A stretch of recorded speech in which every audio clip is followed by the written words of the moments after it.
Hai, Assalamualaikum warahmatullahi wabarakatuh. Bersama saya lagi, Zikri Fizik. So, hari ni kita nak cerita pasal Perang Jamal, iaitu perang saudara yang berlaku di zaman pemerintahan Khalifah Ali bin Abi Talib radhiyallahu anhu. So, asalnya aku nak cuba cerita pasal perang-perang yang berlaku ataupun pemberontakan yang berlaku di zaman Ali. Tapi disebabkan aku rasa macam tak cukup dan slide yang dibenarkan dalam 15 slide je. Dan jalan cerita sebenarnya agak panjang. Untuk Perang Jamal panjang, Perang Siffin panjang dan juga penentuan tahkim yang tu pun panjang. Jadi aku tak boleh nak buat penuh. Sebelum apa-apa, aku nak perkenalkan diri. Untuk yang belum kenal aku, nama aku Muhammad Zikri bin Zulkifli Amin. Nombor kad matrik 088270.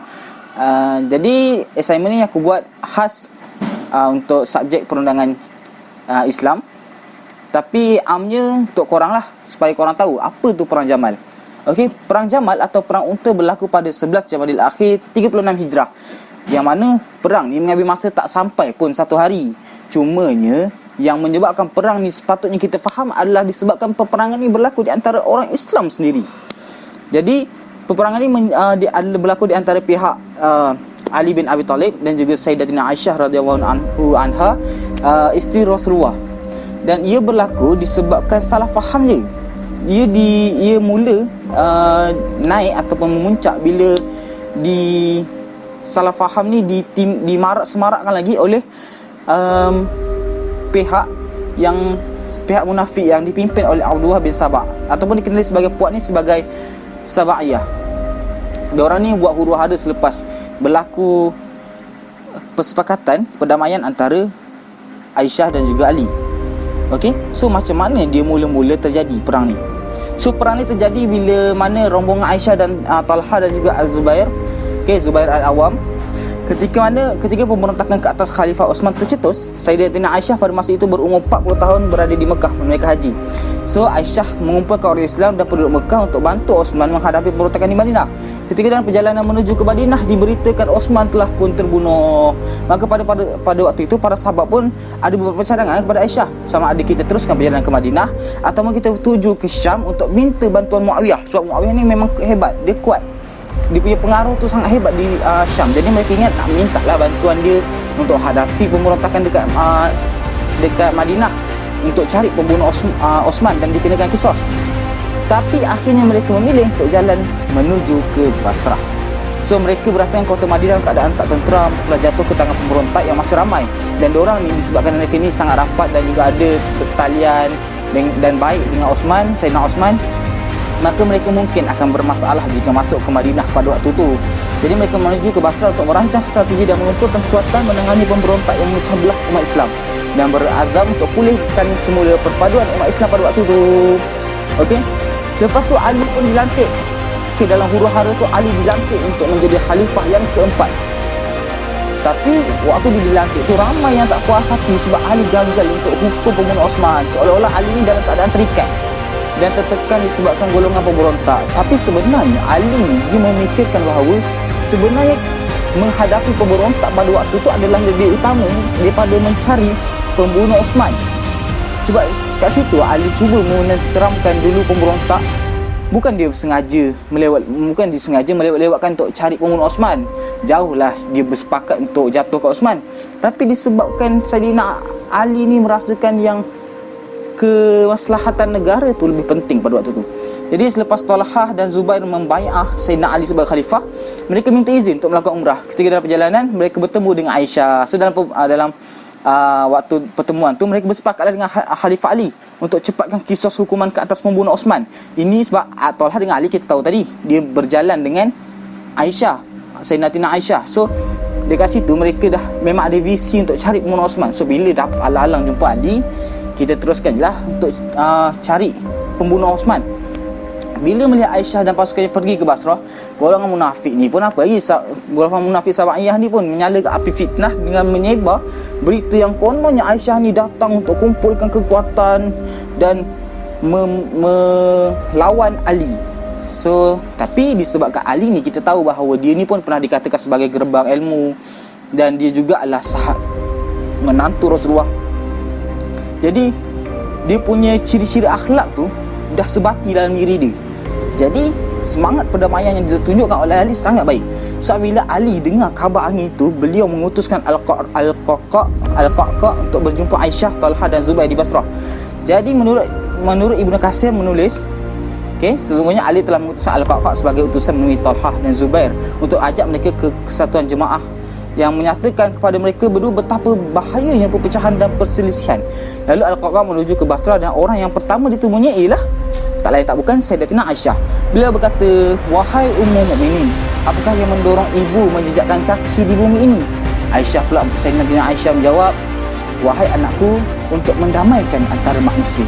Kemudian Al-Qaqqa meminta supaya Aisyah memanggil Talha dan juga Zubair. Lalu mereka berdua pun datang. Al-Qaqqa berkata kepada mereka, "Saya telah bertanya kepada Ummul Mukminin sebab mengapa beliau menjejakkan kaki ke sini, dan beliau menjawab untuk mendamaikan antara manusia." Lalu mereka berdua menyatakan, iaitu Talha dan juga Zubair, "Kami pun dengan tujuan yang sama." Talha dan Zubair juga mengatakan bahawa mereka datang hanya untuk mendamaikan antara manusia. Mereka juga menjawab, "Kamu memang benar. Kamu memang benar dan melakukan yang terbaik. Oleh itu pulanglah jika Ali datang dan dia berpandangan seperti kamu, keadaan akan menjadi baik." Lalu Al-Qaqqa pun pulanglah menemui Ali dan menceritakan apa yang berlaku. Ali pun sangat bahagia sebab cerita yang dia dengar bahawa Aisyah akan serang dia tu tak jadi. Dan sebenarnya berita tu memang palsu. Aisyah telah menulis surat kepada Ali, kepada Ali radhiyallahu anhu, menyatakan beliau datang untuk tujuan perdamaian. Kemudian Ali menulis surat kepada Talha dan Zubair, "Jika pendirian kamu berdua masih kekal seperti ketika Al-Qaqqa meninggalkan kamu berdua, maka tunggulah sehingga kami datang dan membincangkan perkara ini." Lalu mereka berdua pun menjawab, "Sesungguhnya kami masih lagi berpendirian seperti ketika Al-Qaqqa meninggalkan kami, iaitu untuk berdamai." So Khalifah Ali menghebahkan berita perdamaian kepada umat Islam yang waktu tu mungkin terdengar cerita yang tak elok pasal Sayyidatina Aisyah. Dia hebahkan dengan Sayyidatina Aisyah tidak datang untuk memberontak, dan mereka berdua telah pun berdamai. Maka pada waktu pun di antara mereka itu adalah golongan Sabaiyah, dan mereka ini tak senang dengan situasi ini. Jadi apa lagi, mereka pun dengan berita yang sedemikian cuba merancang satu strategi. So pertemuan Ali dan Aisyah pula, Khalifah Ali bersama tenteranya sebagai langkah berjaga-jaga sebab takut Al-Qaqqa takutlah mungkin Aisyah memang benar-benar nak perangi dia. So kita sediakan kekuatan tentera untuk apa-apa kemungkinan menuju ke Basrah untuk tujuan perdamaian dengan Sayyidatina Aisyah. Malangnya kebanyakan tentera yang mengikut Ali adalah di kalangan pemberontak dari kalangan munafik Sabaiyah yang menyelak masuk dalam tentera.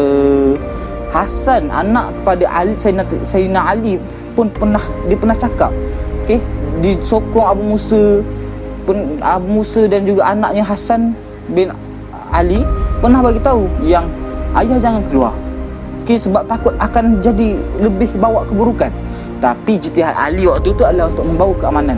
Apabila kedua-dua pasukan saling berhadapan, Khalifah Ali berjumpa dengan Talha dan Zubair. Beliau mengimbas kembali saat manis ketiga bersama Rasulullah SAW berperang melawan orang-orang musyrikin. Aisyah, Zubair dan Talha meminta Ali untuk mencari pembunuh Osman, seperti misi dorang awal tadi.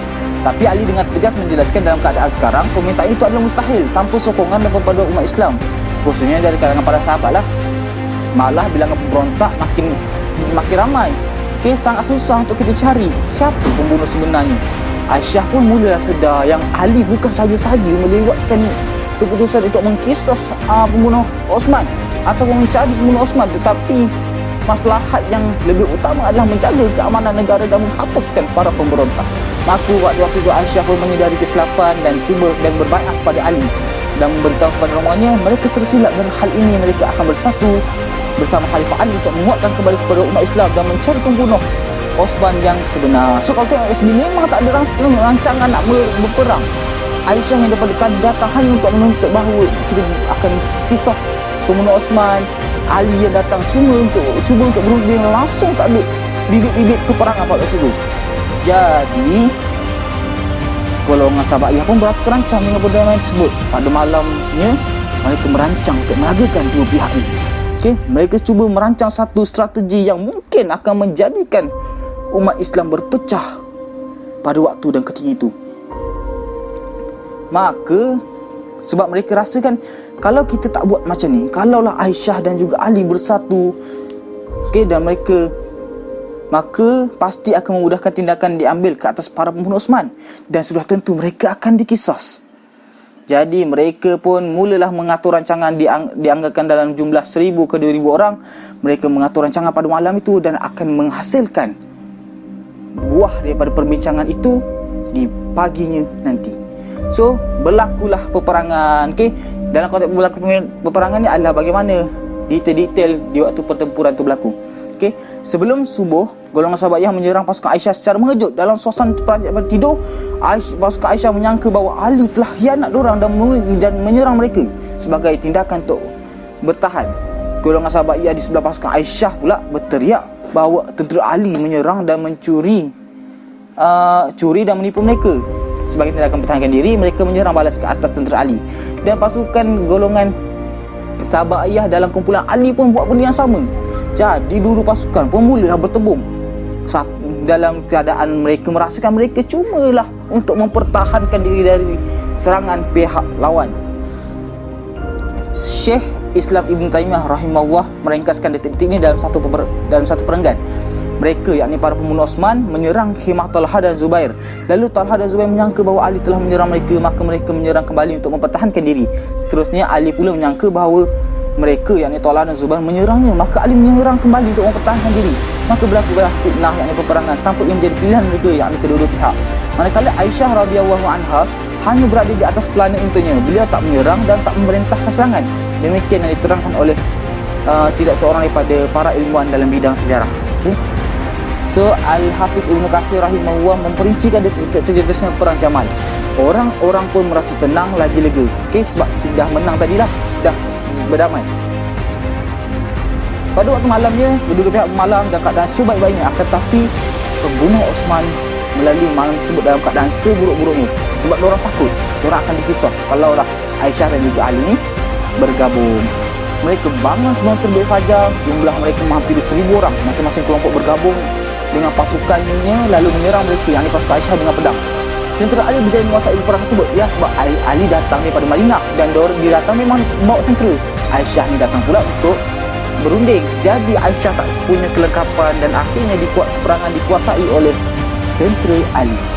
Dan dalam perangan ini Aisyah langsung tak mengarahkan untuk berperang maupun berundur. Tetapi Aisyah hanya duduk di atas untanya. Dan unta yang naiki Aisyah terbunuh sebab tertusuk tombak. Okey, pembunuh Talha dan Zubair. Sewaktu pertempuran berlaku, Khalifah Ali sempat bertemu Zubair dan Talha. Katanya, "Wahai Zubair, aku minta kau jawab kerana Allah. Tidakkah kau ingat sewaktu Rasulullah menghampiri kita yang sedang berkumpul bersama, lalu beliau, yakni Rasulullah, bersabda, 'Wahai Zubair, tidakkah engkau mengasihi Ali?' Kemudian engkau menjawab, 'Kenapa pula aku tidak mengasihi saudara sepupuku, anak kepada ibu dan bapa saudaraku serta seakidah denganku?' Rasulullah bersabda lagi, 'Hai Zubair, demi Allah, bila engkau memeranginya, yakni Ali, jelas engkau telah berlaku zalim kepadanya.' Sewaktu itulah Zubair seakan-akan zub. Dia teringat semula hadis Rasulullah tadi. Ya, sekarang aku ingat, hampir aku terlupa. Yakni sabda Rasulullah, 'Demi Allah, aku tidak akan memerangimu. Sebab kalau Zubair memerangi Ali, maka pada waktu itu sudah tentu dia berada dalam pihak yang salah sebab dia berlaku zalim.' Hadis Rasulullah sudah jelas mengatakan tu. Bukanlah dia berada dalam pihak Aisyah tu maknanya dia salah, tapi disebabkan keadaan waktu tu kalau dia menyerang Ali bermaknanya dia tak adil terhadap Ali. Maka waktu itu berlaku kezaliman terhadap Ali. Sama dengan sabda Rasulullah. Talha dan Zubair pun menarik diri dari perang saudara itu. Mereka mengundur diri dan setelah tahu kedudukan sebenar. Peperangan itu tambah pula apabila mereka terlihat Ammar bin Yasir berperang di pihak Ali. Dia satu lagi poin yang menunjukkan Ali memang sebenarnya benar. Sebab mereka dah teringat satu lagi hadis Rasulullah, sabda Rasulullah kepada Ammar, yakni yang mafhum dia, yang akan membunuhmu ialah golongan yang derhaka. Maka kalaulah Ali dan kalaulah Zubair dan Talha tak ingat hadis ni, mungkin diorang dah pun menjadi golongan yang derhaka. Bagaimanapun Zubair diekori oleh Amr bin Jurmus lalu dibunuh sewaktu Zubair sedang solat, manakala Talha dipanah dengan lembing oleh rakas pasukan iaitu Marwan bin Hakam. Setelah mendapati Talha mengundur diri dari berperang. Ketika itu Talha berusia 63 tahun. Ketika Ali nampak jasad Talha dan korban, beliau turun dari kuda mengangkat mayat Talha dan menangis sambil berkata, "Semoga Allah merahmatimu, Aba Muhammad Sungguhnya aku berasa amat sedih melihat engkau dibunuh di bawah bintang di langit. Kalaulah aku mati dahulu, tentu aku tak melihat peristiwa ini. Manakala Zubair menuju ke Wadi Subak, tetapi dibunuh oleh Amir bin Jurmus ketika solat. Si pembunuh juga membawa pedang Zubair bin Awam yang dibunuh dengan gembira dan menyatakan mereka berjaya membunuh Zubair. Lalu Ali berteriak si pembunuh itu akan dibalas dengan api neraka. Ali tak cakap salah saja sebab Ali pernah dengar Rasulullah SAW sabda, mafhumnya berikan neraka kepada pembunuh Zubair. Zubair ni adalah penolong Nabi. Rasulullah pun pernah bersabda, mafhum dia, setiap Nabi itu ada penolong. Zubair ini adalah penolongku. Ali telah menyembayangkan semua mayat dari kedua-dua tentera sebab mereka semua Islam. Cuma mereka ada salah faham dan konflik. Ketika Ali menatap pedang Zubair, beliau berkata, demi Allah, pedang ini sudah banyak berjasa digunakan oleh pemiliknya yakni Zubair untuk melindungi Rasulullah dari ancaman bahaya. Jadi kesan peperangan ni pun dah bawa kepada kesediaan dan penyesalan di antara kedua pihak bila tahu sebenarnya mereka telah tertipu dengan golongan Sabaiyah. Sayyidina Hasan bin Ali pernah berkata kepada ayahnya, wahai ayah, telah aku nasihatimu supaya engkau jangan menghantar tentera keluar. Aisyah juga dihantar ke Madinah dengan dikawal oleh sepasukan wanita bersenjata lengkap. Khalifah Ali berpesan kepada tenteranya supaya tidak menjadikan perang ini seperti kita berperang dengan pasukan musyrikin, sebab kita berperang dengan isteri Rasulullah, orang Islam sendiri. Maka harta ghanimah yang ada kita tak boleh ambil, dan mereka yang lari kita tak boleh kejar. Akibat dari peperangan itu, penentangan terhadap Khalifah Ali semakin memuncak sebab Ali seakan-akan tak boleh nak kawal. Dan sudah tentulah, terutamanya dari Muawiyah bin Abu Sufyan. Muawiyah berpendapat Ali sepatut mencari dan menghukum pembunuh Osman bila mula memerintah. Walaupun telah dipecat oleh Ali sebagai gubernur, tetapi seluruh negara Syam masih lagi taat kepada Muawiyah. Beliau takkan berbai'ah kepada Ali sehinggalah pembunuh Osman itu dihukum dan dikisos.